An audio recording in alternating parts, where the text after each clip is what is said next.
était la parole. Et la parole était avec Dieu et la parole était Dieu. Elle était au commencement avec Dieu. Toutes choses ont été faites par elle et rien de ce qui a été fait n'a été fait sans elle. En elle était la vie et la vie était la lumière des hommes. La lumière luit dans les ténèbres et les ténèbres ne l'ont point reçue. On va chanter ce matin, Christ est la lumière du monde, car c'est Jésus, la lumière du monde. Alléluia. On se lève ensemble, on va célébrer notre Dieu, louer notre Seigneur. Qui tend la gloire? Qui tend la gloire de ton ciel? Tu es venu sur terre, Fils aimé du Dieu éternel. Tes bras tu as ouvert, ta grâce a bouleversé le cours de notre humanité. Nous crions ensemble, victoire, Christ est la lumière du monde, que sa gloire couvre la terre, puissance infinie qui libère, son nom est saint, il est saint, il est saint. Chantons ensemble, nous les fils. Fille du roi, entonnons chaque jour un hymne pour l'Éternel, un hymne de gloire et de joie, célébrant son amour. Les nations de la terre s'inclineront devant le Père, chanteront ensemble, victoire, Christ est la lumière du monde, que sa gloire couvre la terre, puissance infinie qui libère, son nom est saint, il est saint, il est saint, Christ est la lumière du monde, que sa gloire couvre la terre, puissance infinie qui libère, son nom est saint. Oui, il est saint, chantons-le, son nom est saint. Oui, il est saint, chantons, son nom est saint. Oh, il est saint, chantons, son nom est saint. Oui, il est saint, il est saint, Christ est la lumière du monde, que sa gloire couvre la terre, puissance infinie qui libère, son nom est saint, il est saint, il est saint, Christ est la lumière du monde, que sa gloire couvre la terre, puissance infinie qui libère, son nom est saint, il est saint, il est saint, il est saint, Christ est saint, oui, Christ est saint. Tu es saint, Seigneur, tu es grand, ô Éternel, tu es redoutable, mon Dieu. Quel grand amour, Seigneur, tu nous as donné. Jésus-Christ venu sur terre pour nous libérer. Nous te chantons, nous te célébrons, ô Éternel. Nous te chantons et nous te célébrons, Dieu puissant, Dieu très saint. Chantons quel grand amour ensemble. Quel grand amour, que la terre te loue, que la terre te loue. Tu es venu, tu es venu, délaissant ta gloire pour nous sans espoir. Le seul chemin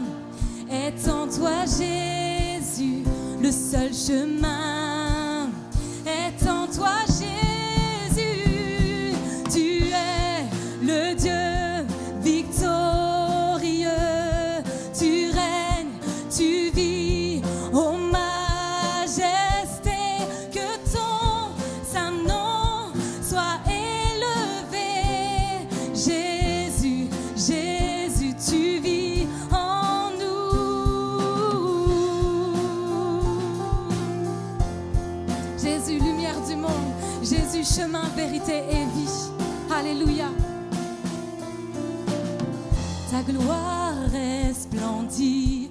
Tu es glorieux, tu es glorieux. Seigneur de tout, tu nous donnes la vie. Ta grâce nous suffit sur toute la terre, sur toute la terre. Sois exalté sur toute la terre. Sois exalté, tu es le Dieu victorieux. Tu règnes, tu vis, ô majesté. Que ton saint nom soit élevé. Jésus, Jésus, tu vis en nous. Tu es le Dieu victorieux. Tu règnes, tu vis, ô majesté. Que ton saint nom soit élevé. Jésus, Jésus, tu vis en nous, car tu as écrasé l'ennemi. Nous sommes libres, nous sommes libres, car ton amour a vaincu la mort. Tu es vainqueur, tu es vainqueur. Oui, tu as écrasé l'ennemi.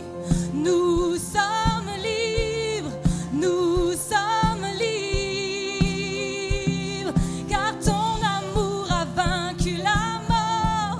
Tu es vainqueur, tu es vainqueur. Tu es le Dieu victorieux. Tu règnes, tu vis, ô majesté. Que ton saint nom soit élevé. Jésus, Jésus, tu vis. Tu es le Dieu victorieux. Tu règnes, tu vis, ô majesté. Que ton saint nom soit élevé. Jésus, Jésus, tu vis en Jésus. Jésus, Jésus, tu vis en nous. Jésus, Jésus, Jésus, tu vis en nous.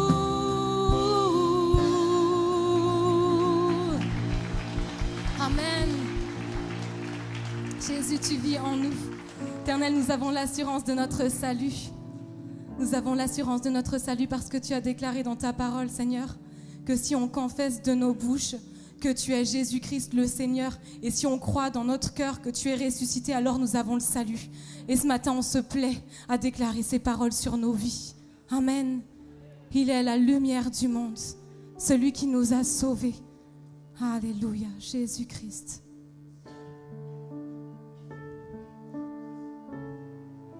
Seigneur mon Dieu, tu es digne de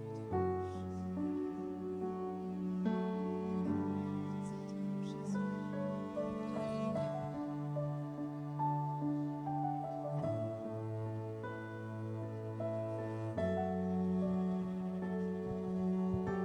Cette lumière du monde, cette lumière était la véritable lumière qui, en venant dans le monde, éclaire tout homme.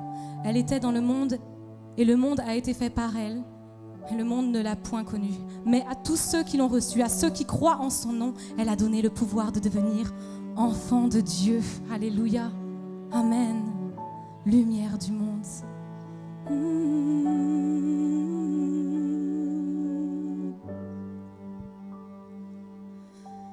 Lumière du monde qui me retire des ténèbres, ouvre mes yeux, fais-moi voir ta beauté, fait naître l'adoration de mon cœur, que toute ma vie soit pour toi.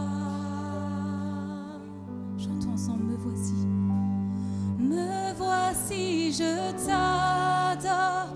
Me voici, je m'incline. Me voici, je crois que tu es là. Seigneur, tu es si beau. Seigneur, tu es si digne. Seigneur, tu es merveilleux pour moi.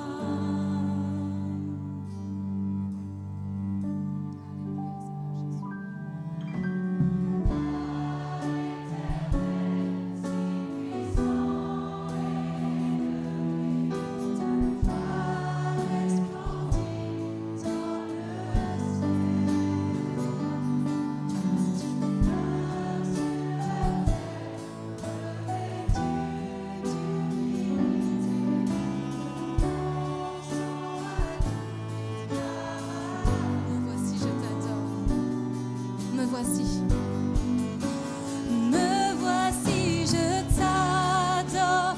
Me voici, je m'incline. Me voici, je crois que tu es là. Seigneur, tu es si beau. Seigneur, tu es si digne. Seigneur, tu es merveilleux pour moi. Me voici, je t'adore. Me voici, je m'incline. Me voici, je crois que tu es là. Seigneur, tu es si beau. Seigneur, tu es si digne.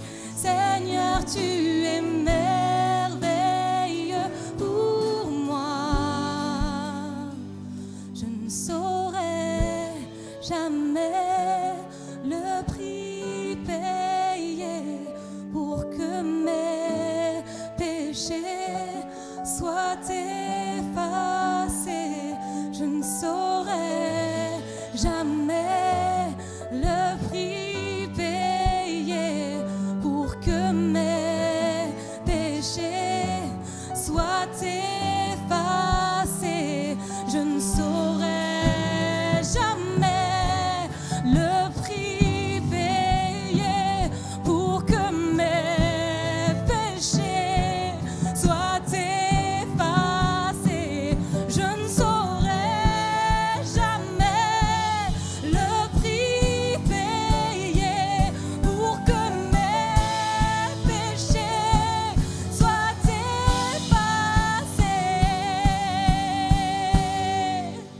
Me voici, je t'adore. Me voici, je m'incline. Me voici, je crois que tu es là. Seigneur, tu es si beau. Seigneur, tu es si digne. Seigneur, tu es merveilleux pour moi. Me voici. Voici, je t'adore. Me voici, je m'incline. Me voici, je crois que tu es là. Seigneur, tu es si beau. Seigneur, tu es si digne. Seigneur, tu es merveilleux pour moi. Me voici, je t'adore.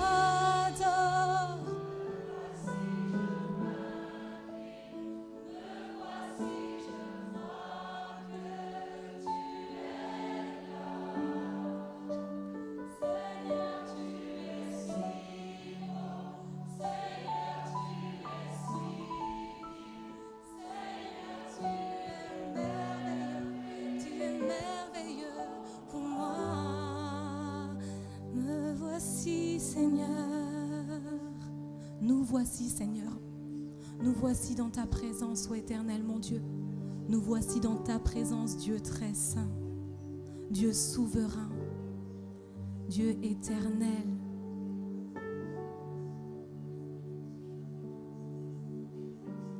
Tout comme l'a déclaré Pierre dans la parole. Seigneur, à quel autre irions-nous qu'à toi, Seigneur? tu as les paroles de vie, les paroles de la vie éternelle.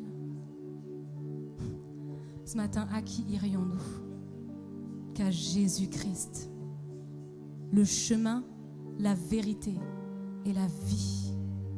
Cette vérité, comme on l'a appris la semaine dernière, cette vérité qui peut transformer ta réalité. Alléluia. Proclamons sa parole, vérité qui transforme réalité et qui accomplit ce que l'Éternel désire. Alléluia. Seigneur, à quel autre irions-nous qu'à toi? Tu as les paroles de la vie éternelle. Et nous avons cru. Et nous avons connu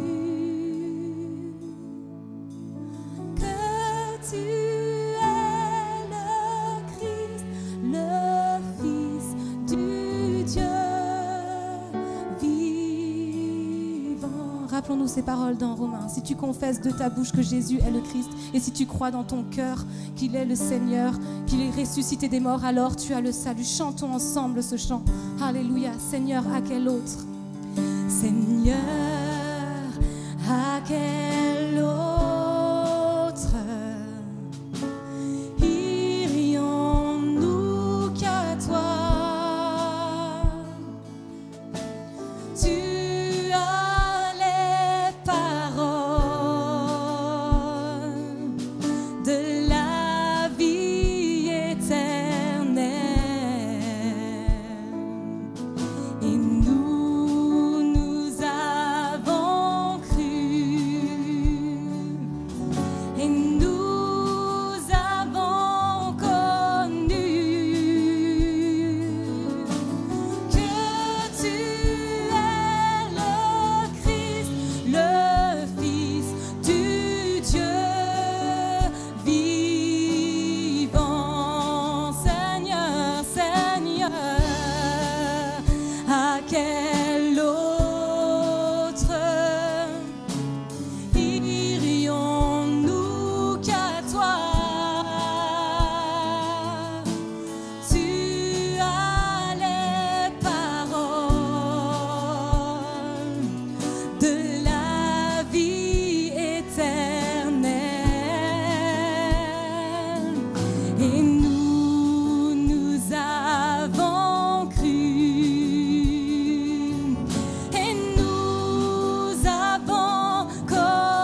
Oui, je crois en Dieu notre Père.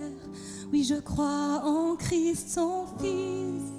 Oui, je crois en ton Saint-Esprit, ô Trinité divine.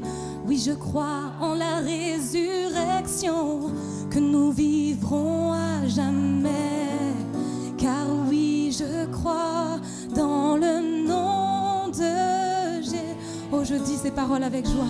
Oui, je crois en Dieu notre Père. Oui, je crois en Christ son Fils. Oui, je crois en ton Saint-Esprit, ô Trinité divine. Oui, je crois en la résurrection, que nous vivrons à jamais. Car oui, je crois dans le nom de Jésus. Oui, je crois. Oui, je crois en Dieu, que l'on marche dans cette vérité chaque jour de notre vie. Oui, je crois en Christ, son Fils. Oui, je crois en ton Saint-Esprit, ô Trinité divine. Oui, je crois en la résurrection, que nous vivrons à jamais. Car oui, je crois dans le nom de... Oui, je crois en toi. Oui, je crois qu'il est vivant. Oui, je crois que Jésus est Seigneur. Est-ce qu'on peut redire ensemble? Oui, je crois, Seigneur. Oui, je crois en toi. Oui, je crois en lui, en lui. Je le dis ce matin. Oui, je crois qu'il est vivant. Oui, je crois que Jésus est Seigneur. Oui, je crois. Oui, je crois en Dieu notre Père. Oui, je crois en Christ son Fils. Oui, je crois en ton Saint-Esprit, ô Trinité divine. Oui, je crois en la résurrection, que nous vivrons à jamais. Car oui, je crois dans le nom de Jésus. Car oui, je crois dans le nom de Jésus. Alléluia. Nous croyons en ton nom, ô éternel mon Dieu. Nous croyons en toi, Seigneur Jésus. Parole transcendante, au commencement présent.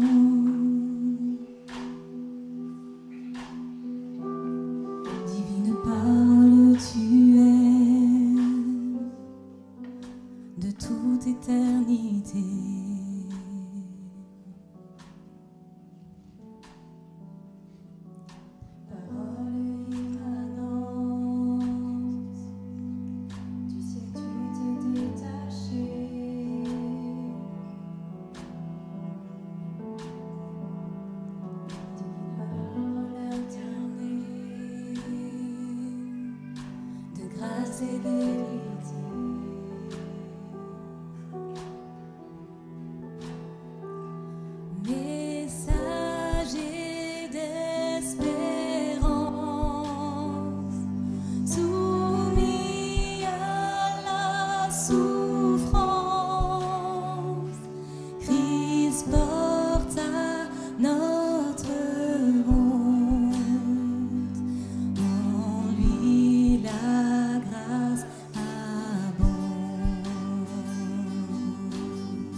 De lumière qui fut envoyée du Père,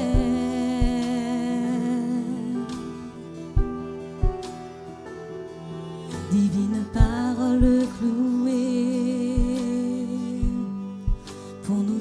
t'es humilié. Messager. Messager d'espérance, soumis à la souffrance, Christ porte à notre honte. En lui la grâce abonde. Messager, messager d'espérance, soumis à la souffrance, Christ porte à notre honte. En lui la grâce abonde. Parole. Parole devenue chair, chère à nos cœurs, chère à nos cœurs.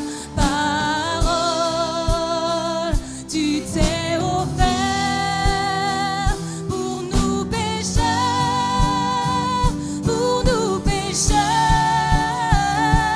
Parole devenue chair, chère à nos cœurs, chère à nos cœurs.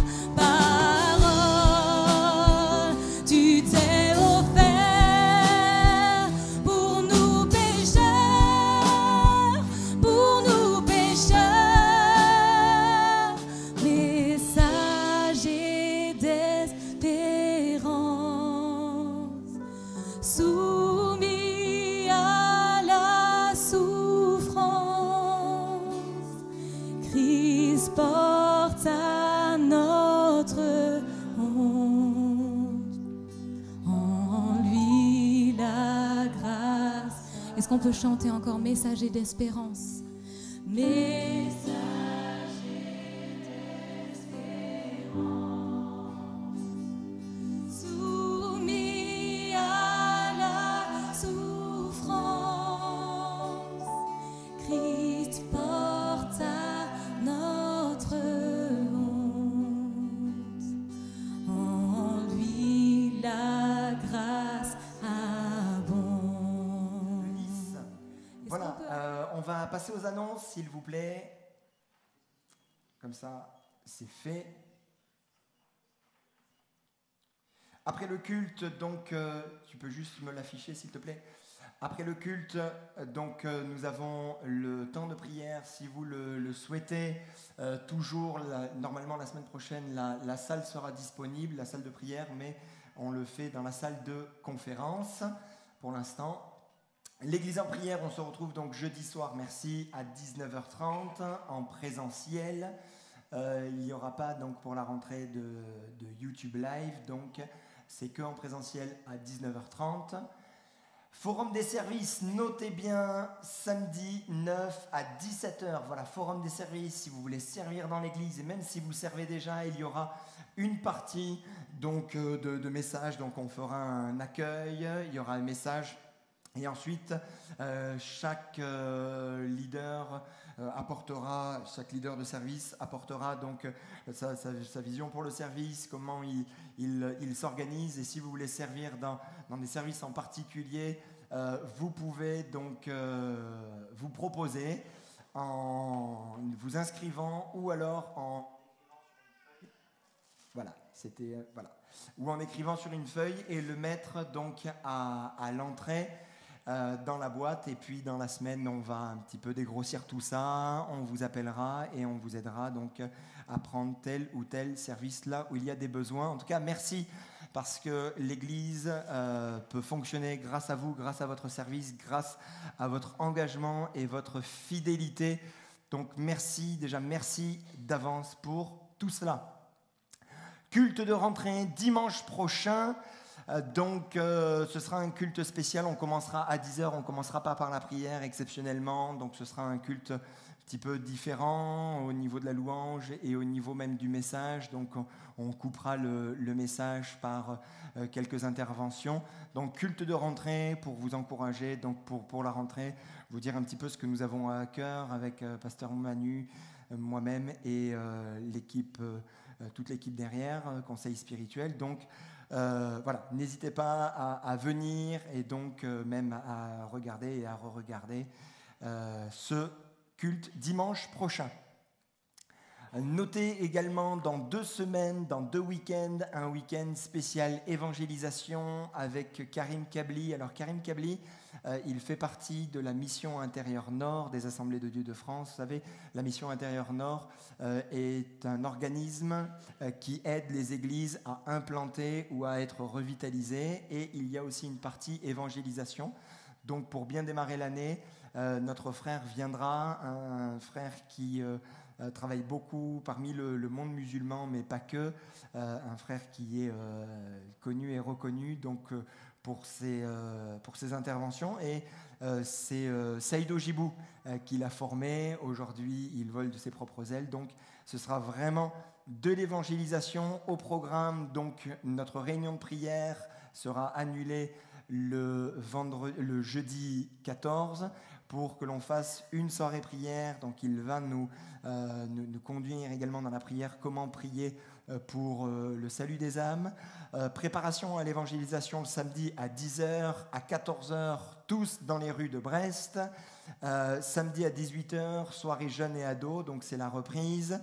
Et puis le dimanche à 10h, célébration. Donc là aussi, ce sera un culte spécial évangélisation. Il n'y aura pas de scène, mais invitez donc vos amis, vos ennemis, ceux que vous aimez, ceux que vous n'aimez pas. Ils ont tous besoin de la grâce de Dieu pour que on puisse tous s'aimer. Voilà, donc invitez pour cette célébration particulière. Après l'intégration pour la jeunesse, Brigida, je crois que c'est Brigida qui doit intervenir. Je ne sais pas où elle est.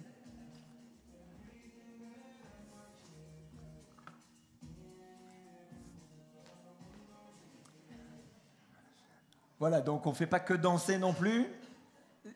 C'était à toi, Brigida, d'intervenir ? Non, c'était pas à toi ? Oui, mais c'est pas grave, tu peux.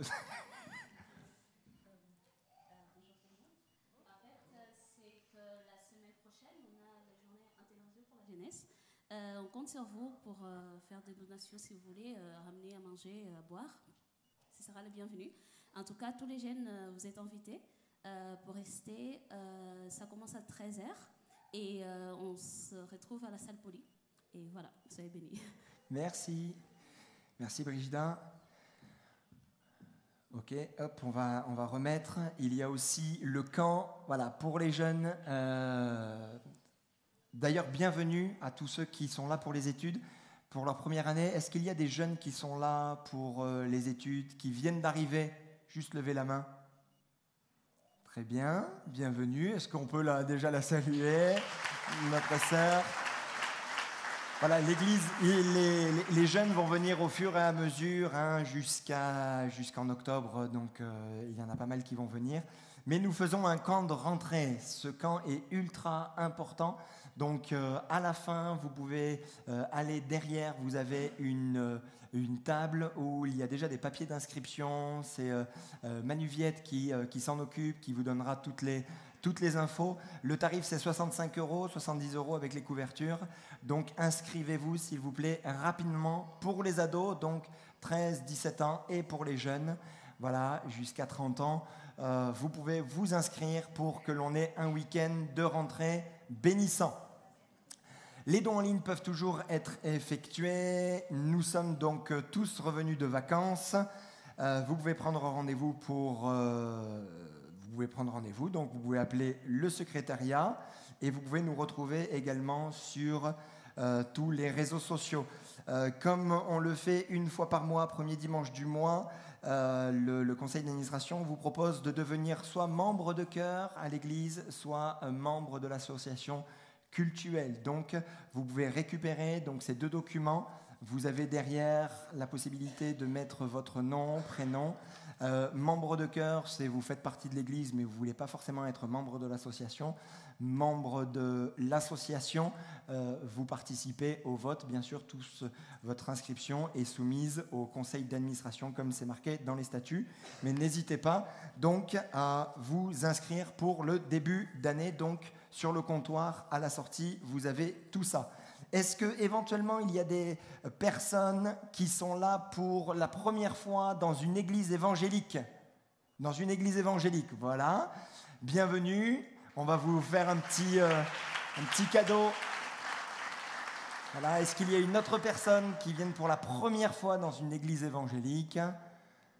Très bien. En tout cas, soyez bénis. Ma chère sœur, directement.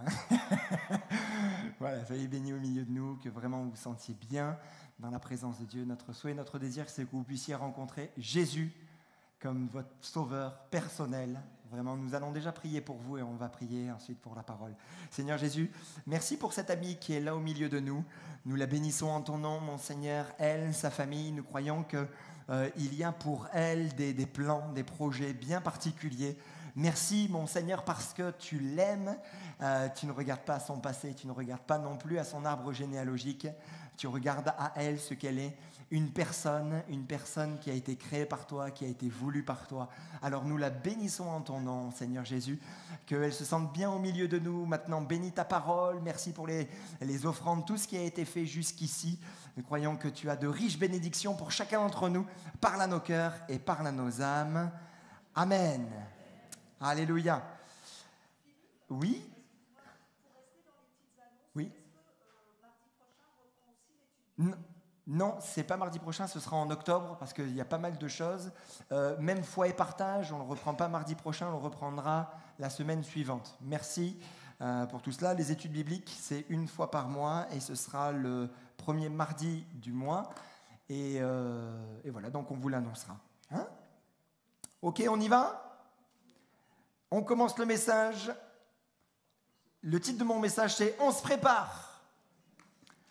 Avec une valise, lunettes de soleil, un chapeau, les petits palmiers. On se prépare. Alors là, vous êtes en train de vous dire, il est vraiment méchant, le pasteur, parce qu'on est tous rentrés de vacances. Et là, apparemment, il nous parle de nous préparer à partir, à un grand départ, partir en vacances. Mes amis, ce matin, on ne va pas parler d'un départ pour les vacances, pour les Bahamas, les Caraïbes, les Seychelles. Bon, on ne va pas tous les faire non plus. Mais pour le grand départ qui est prévu pour chacun d'entre nous en tant qu'enfant de Dieu, le départ pour le ciel. Je crois que c'est important de ne pas perdre de vue que nous devons nous préparer pour le grand départ. Le moment où le Seigneur viendra nous prendre, ou alors si on ferme les yeux ici-bas pour que l'on aille dans l'endroit merveilleux, le paradis de Dieu, ce que Dieu a prévu de toute éternité pour chacun d'entre nous. Amen. Est-ce que vous êtes prêts pour le grand départ? Amen. Est-ce que vous avez vos tickets? Amos dit ceci: prépare-toi à la rencontre de ton Dieu, ô Israël. Un moment bien particulier où Amos, c'était pas le prophète qui caressait dans le sens du poil ou qui annonçait que des belles choses. Non, il annonce qu'il y aura de la famine, il y aura de la sécheresse, il y aura des combats, il y aura des luttes. Et il dit à Israël: prépare-toi à la rencontre de ton Dieu. Et puis nous faisons un bond de 1000 ans et nous sommes dans l'Apocalypse et il est dit ceci: réjouissons-nous et soyons dans l'allégresse et donnons-lui gloire, car les noces de l'agneau sont venues et son épouse elle s'est préparée et il lui a été donné de se revêtir d'un fin lin éclatant et pur, car le fin lin, ce sont les œuvres des justes, des saints. Amen. Deux textes qui vont un petit peu dans le même sens, dont le dénominateur commun, vous l'avez compris, c'est la préparation, être prêt. Et même si ces deux textes ont 1000 ans d'écart, je crois que ces textes veulent parler à chacun de nos cœurs et veulent nous parler à être prêt. On ne sait pas quelle détresse que le monde va vivre dans les mois, les semaines, les mois, les années à venir. On ne sait pas trop, mais nous savons une chose, c'est que chacun d'entre nous, nous devons nous préparer en tout temps, on doit se préparer. Il faut se préparer à rencontrer Dieu. Voici, il vient avec les nuées et tout œil le verra, même ceux qui l'ont percé. Toutes les tribus de la terre se lamenteront à cause de lui. Oui, amen, ça veut dire oui, c'est vrai, oui, c'est véritable. Oui, ces choses vont arriver. Tout œil le verra. Tout œil verra Jésus. Voilà pourquoi, mon ami, si tu es là pour la première fois ou si tu débutes dans la foi, il est important de te tourner vers Dieu. Viendra un moment où Dieu dira stop, ça ne va pas. Les péchés de Sodome et Gomorrhe ont été là. La colère de Dieu s'est abattue sur Sodome et Gomorrhe. Mais aujourd'hui, nous avons même dépassé Sodome et Gomorrhe. Quand l'on regarde ce qui se fait, quand l'on regarde toutes les choses qui se mettent en place, on voit que l'on dépasse dans le péché. Mais à un moment donné, la colère de Dieu va s'abattre. Ça, c'est la mauvaise nouvelle. Mais la bonne nouvelle, c'est que le temps de la grâce est encore pour chacun d'entre nous, pour chacun d'entre vous, mes amis. Si vous n'avez pas fait la paix avec Dieu, si vous n'avez pas rencontré Dieu, c'est le moment de le rencontrer. Parce qu'un jour, Dieu dira stop. Et là, tout le monde verra Jésus, le Fils de Dieu. Mais là, à ce moment-là, il sera trop tard. Pour certains. Voilà pourquoi il est important de faire le choix aujourd'hui, maintenant, de se tourner vers Dieu. Comment vous vous préparez? Comment vous préparez-vous? Comment vous vous préparez à rencontrer Dieu? Comment vous préparez votre éternité? En mettant de l'argent de côté? Compte en Suisse, compte au Luxembourg, compte aux Bahamas, toutes ces choses que vous connaissez bien.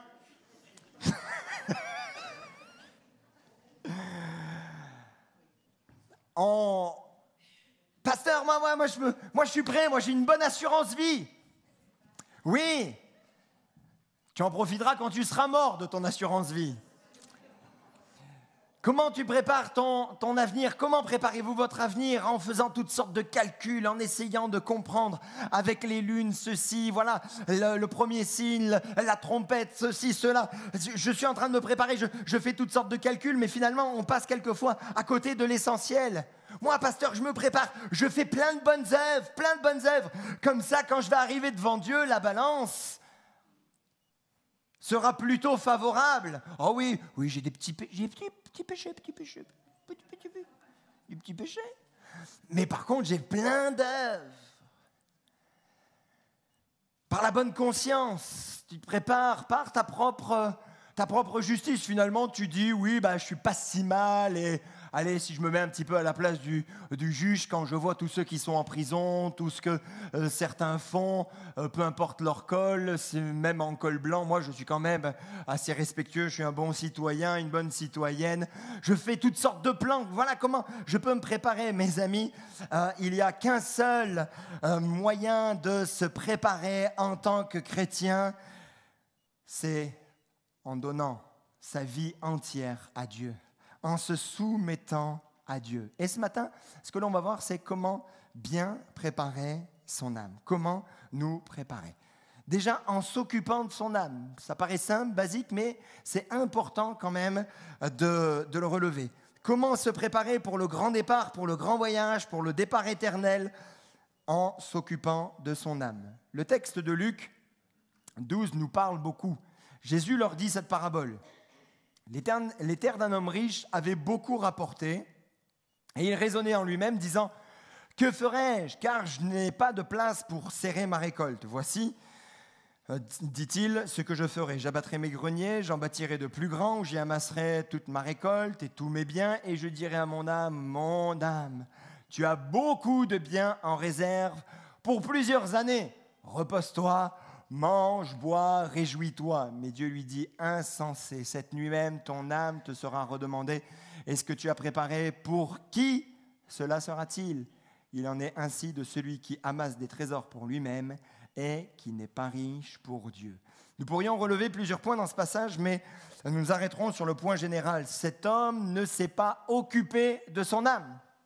Il s'est occupé de son entreprise, comment construire, comment la développer, comment l'amener à maturité, comment l'amener à finalement tourner par elle-même, mais il ne s'est pas occupé de la priorité des projets que Dieu avait pour lui. Il ne s'est pas occupé de son âme.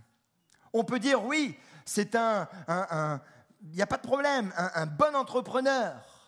Quelqu'un qui travaille bien, qui fait même travailler les autres, qui fait du bien, qui fait avancer la société, mais il ne sait pas occuper de son âme.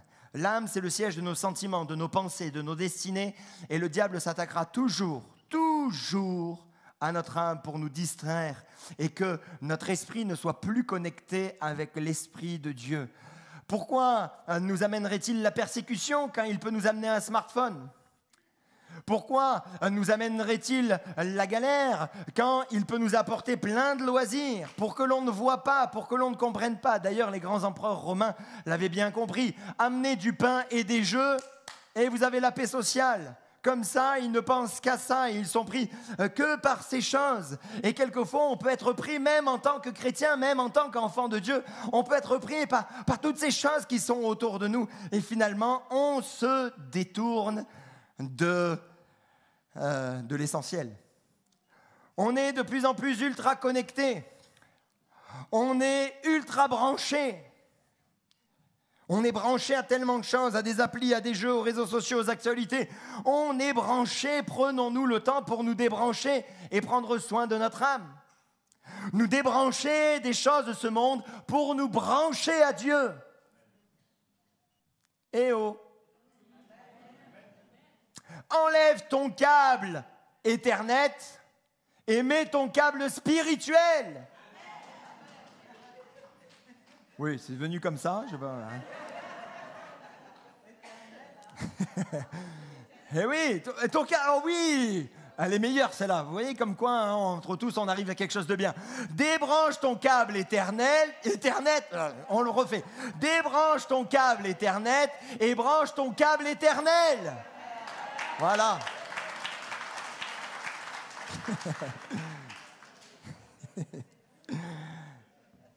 C'est beau, hein? Comment s'occuper de son âme?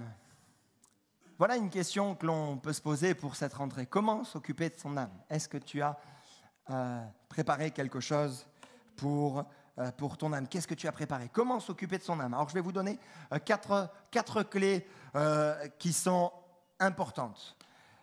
Comment s'occuper de son âme? En prenant le temps. Prendre le temps de s'occuper de son âme. C'est essentiel, basique. Je ne peux pas m'occuper de mon âme si je fais pas mal de choses. Je ne peux pas m'occuper de mon âme quand je fais juste la vaisselle, même si c'est bien de prier, même si c'est bien de chanter. Je ne peux pas juste m'occuper de mon âme en allant au boulot, en voiture et en mettant quelques cantiques. Non, c'est pas comme ça. Je dois prendre le temps. Je dois vraiment m'arrêter et prendre le temps. Comment bien s'occuper de son âme? En la protégeant. Garde ton cœur plus que toute autre chose, car de lui viennent les sources de la vie. Proverbe 4, 24. Important de protéger son âme de toute forme d'agression, de tout ce qui peut être extérieur et qui peut faire du mal à mon âme. Comment bien m'occuper de mon âme? En la nourrissant de bonnes choses. En la nourrissant de choses spirituelles, quelques ingrédients, quelques repas de ce monde doivent être arrêtés. Mettez-vous à la diète. Mettez-vous à la diète sur certains repas que le monde vous propose. Mettez-vous à la diète. Ce ne sont pas des choses qui vont faire évoluer votre âme, qui vont nourrir votre âme. Non, on nourrit notre âme de témoignage, on nourrit notre âme de la parole de Dieu, on nourrit notre âme de louange, on nourrit notre âme de prédication, on nourrit notre âme. Est-ce que ça veut dire qu'il faut tout arrêter? Est-ce qu'on ne peut pas mettre le journal de 20 heures? Non. Mais je crois qu'il y a des choses que l'on peut enlever, dans lesquelles on peut s'abstenir. Comment bien prendre soin de mon âme? En l'éduquant. Pourquoi t'as battu mon âme et gémis-tu au-dedans de moi, dira David. Espère en Dieu, car je le louerai encore. Il est mon salut et mon Dieu. Notre âme peut être prise par toutes sortes de vagues à l'âme. par toutes sortes de choses. Et puis, il y a des moments dans la vie où on n'est pas bien, on ne se lève pas bien, on a mal dormi, et puis ceci, et puis, même si ça touche notre corps, ça peut influer sur notre âme. Et quelquefois, il faut dire à son âme, au lieu d'être dans la déprime, au lieu d'être dans la dépression, au lieu de tout voir en noir, maintenant, je vais t'éduquer et je vais te dire, stop, tu vas trop loin. Je ne vais pas me laisser guider par les sentiments, je ne vais pas me laisser guider par tout ce que je pense, mais je vais la soumettre. Là où il y a du non-pardon, maintenant je dis stop, tu arrêtes. Là où il y a de l'animosité, là où il y a maintenant je lui dis stop, stop, mon âme, tu te tais. C'est prendre autorité quelquefois sur notre âme, parce qu'on aime s'alimenter. On aime alimenter certaines choses et ça paraît fou, mais psychologiquement, ça paraît être un non-sens. Comment des choses mauvaises, quelquefois, les choses mauvaises, on les alimente et puis on se sent bien. On se sent bien dans ces choses et puis ça nous rassure. Et puis on voudrait penser à autre chose, ben non, on repense toujours à ça et puis ça tourne en boucle, en boucle. Ça vous arrive ou pas des fois vous me regardez là avec vos gros yeux là, hein?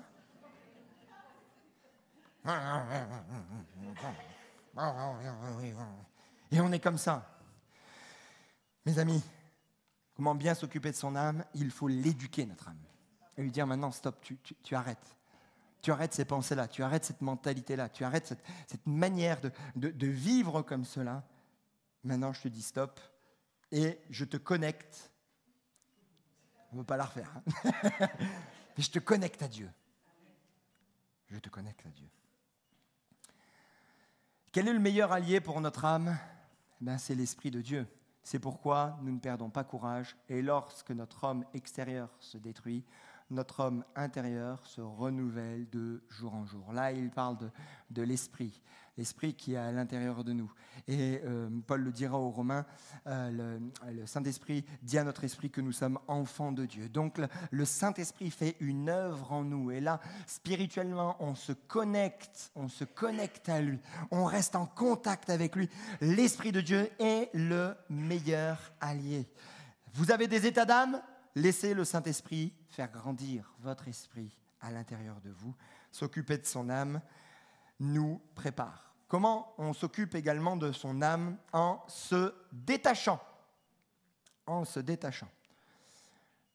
Il y a ce passage étonnant de 1 Corinthiens 7, 29, 31. « Voici ce que je dis, frères, c'est que le temps est court, que désormais ceux qui ont des femmes soient comme n'en ayant pas, ceux qui pleurent comme ne pleurant pas, ceux qui se réjouissent comme ne se réjouissant pas, ceux qui achètent comme ne possédant pas, et ceux qui usent du monde comme n'en usons pas, car la figure de ce monde passe. » Bizarre comme texte, hein?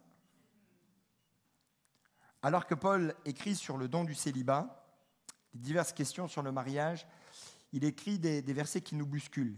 Qu'a-t-il voulu dire? Était-il contre le mariage? Bien sûr que non. Mais il encourageait les chrétiens à se détacher des choses éphémères de ce présent siècle pour s'attacher aux choses éternelles.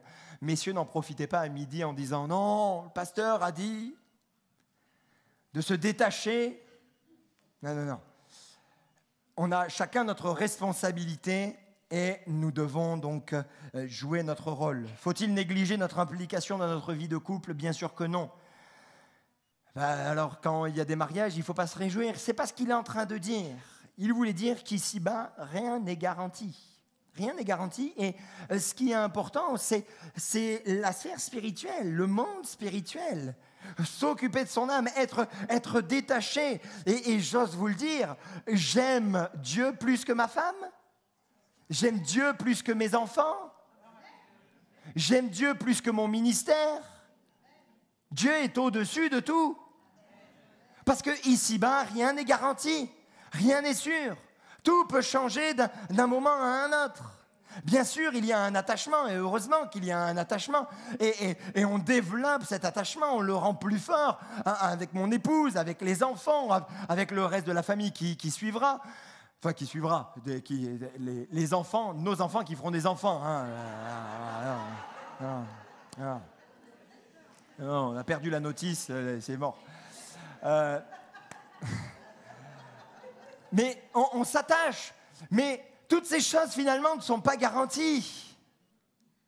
Par contre, une seule chose qui est garantie, qui est sûre, qui reste et qui demeure, c'est Dieu qui est là et qui sera toujours là. Mon frère, ma sœur, tu veux te mettre en couple. Si la personne te dit « Oh là là, moi je t'aime beaucoup plus que Dieu », tu l'abandonnes. Laisse tomber. Tu lui dis « Passe de là. Non, il faut que tu aimes Dieu. Plus que moi. » Et c'est important, mes sœurs, que vous puissiez le dire à vos futurs. Tu dois aimer Dieu plus que moi. Parce que Dieu va te dire comment bien m'aimer.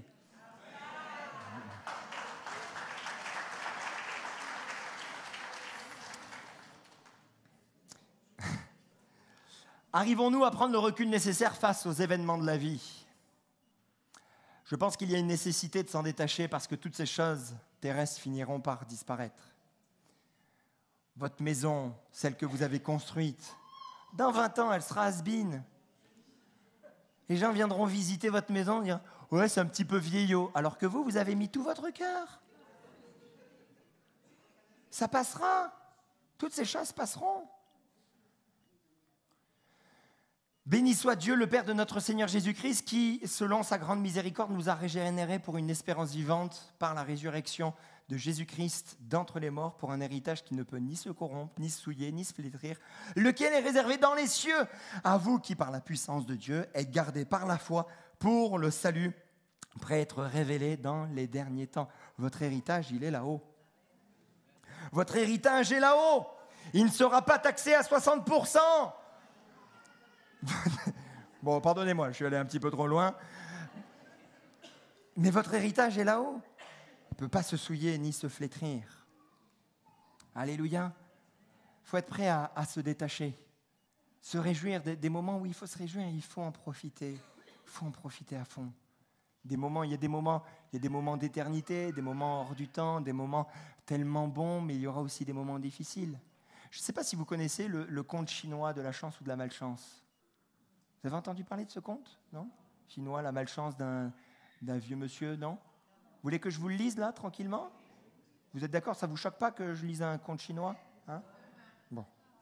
Non, amen. C'est un conte. Un vieux paysan chinois possédait un cheval d'une rare puissance et d'une telle beauté que les plus riches du pays lui en avaient offert de fortes sommes.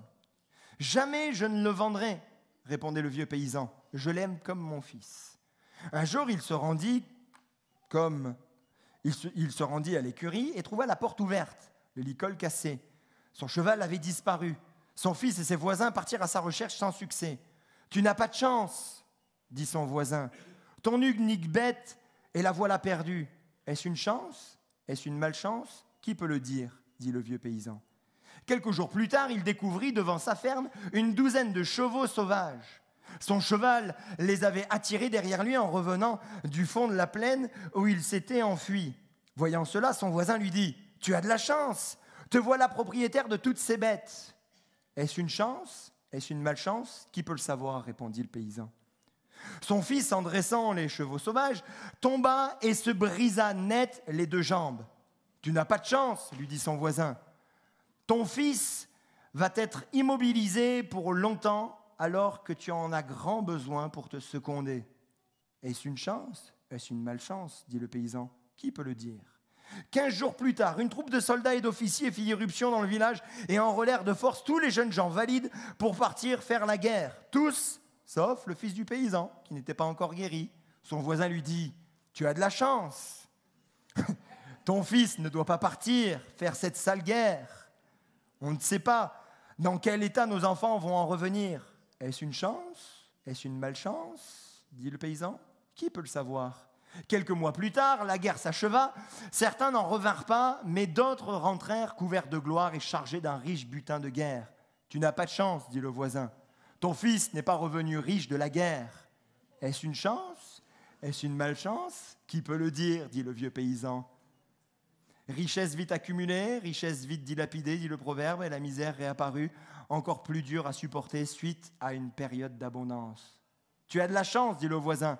Ton fils n'est pas rentré riche de la guerre, mais il n'est pas tombé dans cette misère noire et démoralisante où sont en train de sombrer nos propres enfants. Est-ce une chance? Est-ce une malchance? Bon, on ne va pas continuer comme ça tout le long non plus, hein. Mais cela nous parle finalement du détachement que l'on doit avoir. Ce n'est pas chrétien, mais ça peut nous faire réfléchir. Ce que l'on vit, merci Seigneur. Merci Seigneur. Et d'ailleurs, ça revient à ce que quelqu'un a dit. L'Éternel a donné, l'Éternel a ôté. Que le nom de l'Éternel soit béni. Job, malgré ses moments difficiles, il a dit, l'Éternel a donné, alléluia. L'Éternel a repris, alléluia.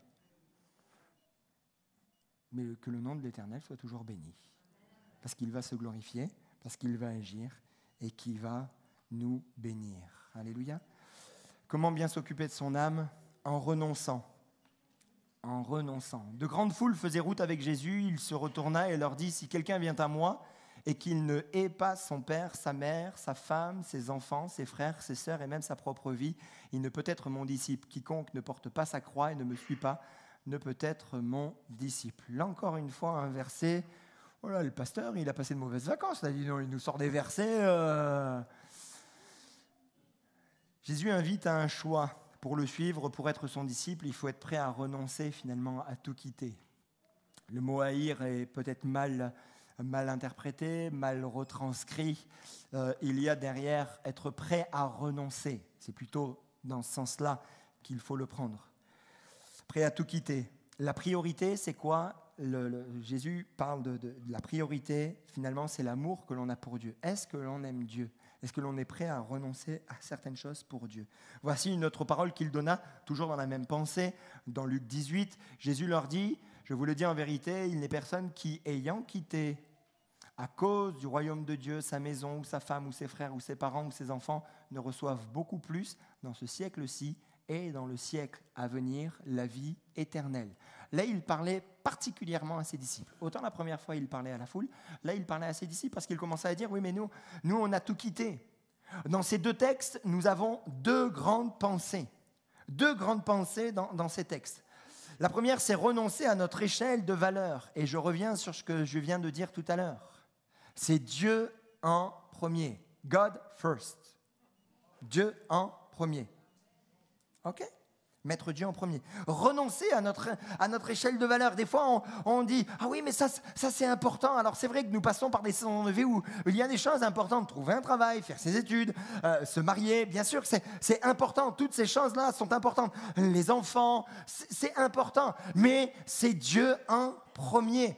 Je suis prêt là à mettre Dieu en premier. Et également, parce que dans le deuxième texte, il le dit, dans le premier texte, il le dit, « Quiconque ne porte pas sa croix, ne me suit pas, ne peut être mon disciple. » Renoncer à notre honneur. Porter sa croix, on le voit d'ailleurs avec Jésus, l'Empire romain a eu la bonne idée, pour crucifier des personnes, pour condamner des personnes, il demandait à ce que le crucifié porte la croix. D'une certaine manière, c'est comme s'il disait, regardez, je me soumets, la croix, symbole de soumission à Rome, je me soumets à Rome. Finalement, c'est Rome qui a raison. Vous comprenez un petit peu la pensée? Et donc Jésus, il dit, il faut porter sa croix. Donc en tant que disciple de Jésus-Christ, c'est de dire, le royaume de Dieu est au-dessus de moi. Je porte ma croix, je me soumets, et mon honneur, il n'est pas pour moi, autant les crucifiés c'était pour la gloire de Rome, autant moi, mon honneur n'est pas pour moi, mais c'est pour la gloire de Dieu. Tout ce que je peux faire, c'est pour la gloire de Dieu. Il y a aussi bien sûr des grâces déjà ici-bas, parce que ce n'est pas que du négatif. Dans le deuxième texte, il nous est parlé, il va recevoir beaucoup plus dans ce siècle-ci, mais également dans le siècle à venir, la vie éternelle. Le royaume de Dieu n'est pas que pour l'éternité, mais il peut commencer déjà ici-bas, et l'on peut vivre le royaume de Dieu déjà ici-bas. Amen. Et il y a de riches bénédictions à cela. Ruth, cette femme qui renonça à son pays, sa patrie, Ruth répondit, « Ne me presse pas de te laisser de retourner loin de toi. Où tu iras, j'irai, où tu demeureras, je demeurerai, ton peuple sera mon peuple et ton Dieu sera mon Dieu. Où tu mourras, je mourrai, j'y serai enterré. pardonnez-moi, je n'ai pas suivi. Où tu mourras, je mourrai, j'y serai enterré, que l'Éternel me traite dans toute sa rigueur si autre chose que la mort vient à me séparer de toi. Ruth était décidée à suivre sa belle-mère, Naomi. Je ne vais pas remettre tout le contexte, mais juste quelques bribes de ce contexte, c'est que Ruth, elle quitte son pays, donc elle avait une certaine sécurité, elle avait encore de la famille dans son pays, et elle part sans le sou avec sa belle-mère, dans un endroit où il y avait la famine, où sa belle-mère avait déjà quitté, un endroit qu'elle ne connaît pas, un pays qu'elle ne connaît pas, mais elle dit non mais moi je fais le choix de renoncer à toutes ces choses, de renoncer à ma famille, à tout cela. Orpah, elle s'est dit non, c'est trop dur pour moi je reste dans mon pays, mais par contre elle a décidé d'y aller. Pourtant, qu'est-ce qui était devant elle? Il n'y avait rien devant elle, elle ne savait pas. Mais elle a décidé de suivre, elle a décidé de renoncer pour aller à Bethléem, la maison du pain. Et même si ça ne portait pas son nom, quand sa belle-mère est partie, il y avait quelque chose de prophétique et elle se dit, je vais aller là-bas et Dieu va pourvoir, je ne sais pas comment, je ne sais pas quand, mais Dieu va pourvoir. Je renonce à ma sécurité pour suivre ma belle-mère et pour suivre la voie de Dieu. Amen.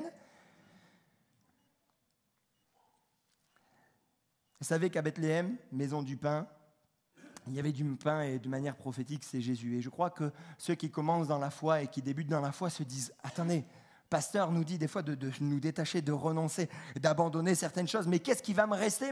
Mais qu'est-ce que je vais découvrir ?» Eh bien, c'est ça la foi. Et mes amis, on n'est pas déçus. On n'est jamais déçus. Quand on renonce à certaines choses ici-bas, que Dieu nous nourrit, que Dieu nous bénit, on peut dire que Alléluia. Seigneur, moi j'aimerais que tu me dises, et j'étais tombé sur une vidéo que j'ai trouvée pas mal, la vidéo disait, voilà comment qu'on aimerait que Dieu nous parle.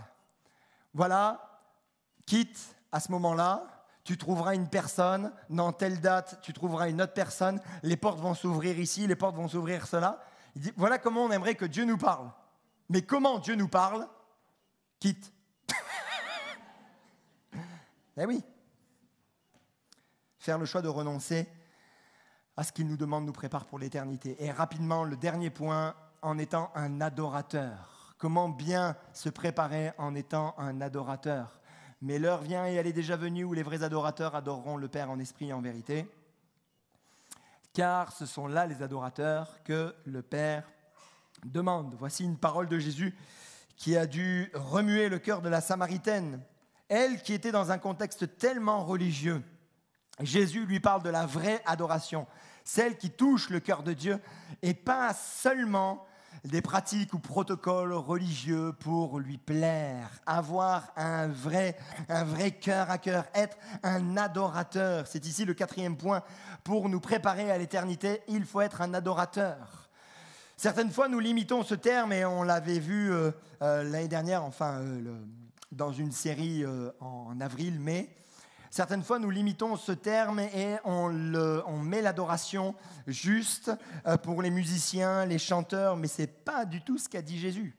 Jésus a dit les véritables adorateurs sont ceux qui adorent Dieu en esprit et en vérité, qui ont un vrai cœur, qui sont conduits par l'esprit. Peu importe les endroits, c'est pas sur le mont Garizim, c'est pas à Jérusalem, c'est pas que à l'église que tu peux bien adorer, mais tu peux adorer chez toi à n'importe quel endroit, à n'importe quel moment. Tu peux adorer en chantant, en priant, tu peux adorer en lui parlant simplement, tu l'adores. Le véritable adorateur n'attend pas qu'il y ait une belle musique ou des beaux chœurs, mais il le fait naturellement. Il le fait naturellement. Nous avons dans l'Ancien Testament deux personnages, enfin on pourrait en citer tellement d'autres, mais des personnages qui m'ont parlé, qui m'ont interpellé. Vous avez Noé qui par exemple, juste après le déluge, qu'est-ce qu'il a fait? Il a adoré Dieu, il a fait un sacrifice. Un sacrifice, la Bible nous dit, de bonne odeur à Dieu. Abraham également, dans sa marche, pourtant il n'avait pas tous les codes, tous les principes, il n'avait pas toute la loi. Il a fait naturellement des autels parce que c'était la coutume, où il offrait un sacrifice et il adorait Dieu tout simplement dans sa marche. Être un adorateur. Tauser, un grand écrivain chrétien, pasteur, dira ceci: l'adoration est la plus haute occupation de l'âme humaine. elle apporte la révélation divine et l'onction du Saint-Esprit. Tauser dit bien que finalement, l'adoration nous propulse dans une dimension de révélation, de compréhension de qui est le Saint-Esprit. Que dire Charles Spurgeon, l'un des princes, on l'appelait même le prince des prédicateurs, dira ceci: l'adoration n'est pas une préparation pour le service chrétien, c'est le service chrétien par excellence. Eh oh! Ah, je vais me mettre en forme, là, je vais m'ambiancer. Je vais m'ambiancer, je vais louer Dieu, voilà, ça va être bien pour mon service. Non. Non, justement, l'adoration, c'est ton service. Mes amis, je l'ai dit et je le répète, s'il y a bien une place qui est pour chacun, où il y a toujours de la place, un service où il y a toujours de la place, c'est la prière. Et l'adoration, ton adoration, c'est ta place, c'est ton service. Adore Dieu, adore ton Dieu. Paul le dira aux Colossiens: si donc vous êtes ressuscités avec Christ, recherchez les choses d'en haut, où Christ est assis à la droite de Dieu. Affectionnez-vous aux choses d'en haut et non à celles qui sont sur la terre, car vous êtes morts et votre vie est cachée en Christ. C'est ça? Est cachée en Christ, avec Christ en Dieu, pardon. Quand Christ, votre vie, paraîtra, alors vous paraîtrez aussi avec lui dans la gloire. En fait, qu'est-ce que dit Paul? Il dit, mais attendez, mais là, vous êtes ressuscités. Vous êtes déjà rentrés dans une nouvelle dimension. En fait, je rebondis là au don que j'ai apporté tout à l'heure. Mais en fait, j'y pensais même pas, là, au message. Et je crois qu'il y a une conduite de l'esprit où il faut rentrer dans cette sphère spirituelle. Et pour cette année, mes amis, là, l'intellect, tout ça, c'est bien, toutes ces choses. Mais chacun d'entre nous, on doit rentrer dans cette sphère spirituelle. C'est là où tout commence pour nous, en tant que chrétiens. Puisque nous sommes ressuscités, alors on s'affectionne aux choses d'en haut. On a ce cœur, finalement, d'adorateur. Alléluia. Et quand il viendra dans la gloire, nous aussi, on paraîtra avec lui dans la gloire. Alors, on se prépare. Est-ce que vous êtes prêts? Peut-être que c'est cette année que le Seigneur viendra nous chercher. Je me souviens de ce pasteur avec qui j'ai travaillé, qui commençait toujours l'année en disant « Peut-être que c'est cette année que Jésus va venir nous chercher. » Alors, il faut être prêt. Finalement, je me suis dit, mais il était pas mal ce vieux pasteur. Alors, enfin ce vieux, s'il savait que je l'ai traité de vieux, il m'en voudrait, mais finalement, c'est important, être prêt pour le retour du Seigneur. Alors mes amis, préparons-nous continuellement pour le grand départ. Préparons-nous pour ce départ, ok? C'est pourquoi, bien-aimés, en attendant ces choses, appliquez-vous à être trouvés par lui, sans tache et irrépréhensible dans la paix. Croyez que la patience de notre Seigneur est votre salut, comme notre bien-aimé frère Paul vous l'a aussi écrit selon la sagesse qui lui a été donnée. Pardonnez-moi, je ne vous l'ai pas mis. Appliquez-vous. Il a été patient avec vous. Il a été patient avec vous, le Seigneur. Pendant l'année 2022-2023, qu'est-ce qu'il a été patient? Et votre passage... Non. Il a été patient aussi avec moi? Ah ben Seigneur, puisque tu as été patient, c'est pour mon salut aussi, c'est pour que je sois encore meilleur, que je sois encore plus, avec une âme beaucoup plus belle devant toi. Je veux, Seigneur, être prêt, je veux me préparer, je veux m'appliquer, c'est là mon désir. Est-ce que c'est votre désir? Alléluia. Seigneur Jésus, merci. Merci pour ta parole, merci pour ce moment. Merci Jésus-Christ de parler à chacun d'entre nous. Amène-nous plus loin, mon Seigneur. Amène-nous plus loin dans ta présence. Amène-nous plus loin dans ton onction, mon Seigneur. Nous voulons préparer nos âmes pour le grand départ. On ne sait pas quand est-ce qu'il se fera, mais on sait qu'il se fera. Alors Seigneur, nous voulons être prêts. Nous voulons être disposés. Nous ne voulons pas regarder à droite, à gauche, mais nous voulons prendre soin de notre âme déjà. Nous voulons nous détacher, nous voulons renoncer, nous voulons avoir ces cœurs d'adorateurs, Seigneur Jésus. Ces cœurs d'adorateurs, ce véritable cœur d'adorateur. Merci mon Dieu. Merci parce que tu nous aimes. Merci parce que tu ne comptes pas là chacune de nos fautes pour nous les faire payer un jour ou l'autre, mais tu veux nous faire grâce. Alors fais grâce à chacun d'entre nous. Comme tu me fais grâce, mon Seigneur, fais grâce à chacun d'entre nous, mon Seigneur, et que l'on puisse bien démarrer l'année sur le bon pied, mon Seigneur. Certains ne seront plus avec nous en fin d'année parce que la vieillesse, parce que les accidents. Mais Seigneur, nous voulons être prêts. Nous voulons être prêts à chaque moment, à chaque instant. Être prêts pour te rencontrer comme nous l'avons lu. Merci, mon Dieu. Bénis l'Église, bénis chacun d'entre nous pour ta gloire, Seigneur. Amen. Amen. Que Dieu vous bénisse. Bon appétit. Rentrez bien. Le bonjour chez vous.